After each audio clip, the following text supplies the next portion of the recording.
डोंबिवली देवीच्या पाडा येथील एका इमारतीच्या तिसऱ्या मजल्यावरून पडणाऱ्या 2 वर्षीय बाळाचा जीव सामाजिक कार्यकर्ते भावेश एकनाथ म्हात्रे या तरुणाच्या प्रसंगवादतेमुळे वाचवला.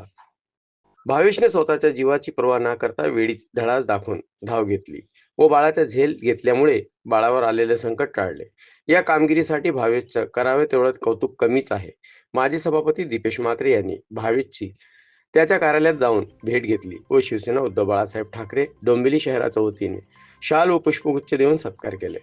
यावेळी शहर प्रमुख प्रकाश तेलगोटे, काँग्रेस डोंबिवली शहर ब्लॉक अध्यक्ष एकनाथ म्हात्रे, उपशहर संघटक संजय पाटील, विभाग प्रमुख वैभव केसकर, शाखा प्रमुख राजेश पाटील, उपविभाग प्रमुख रमेश तांदळेकर, रमेश साळवी, आशु सिंग, पारेश म्हात्रे, दुर्गेश चव्हाण व शिवसैनिक सोबत उपस्थित होते.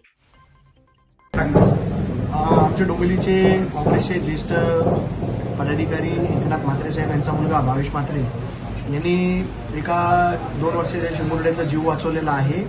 त्यांचं जेवढं कौतुक करावं तेवढं कमी आहे. त्यांनी स्वतःच्या जीवाची पर्वा न करता या वरनं तिसऱ्या माळ्यावरनं पडणाऱ्या मुलाचा जीव वाचवला आहे. त्याच्यासाठी आज शिवसेनेच्या माध्यमातून शिवसेना उद्धव बाळासाहेब ठाकरे या पक्षाच्या माध्यमातून आज आम्ही सर्व पदाधिकाऱ्यांनी भावेशचा सत्कार केलेला आहे आणि त्याचा सर्वच व्यासपीठावर सत्कार व्हावा अशी आमची विनंती.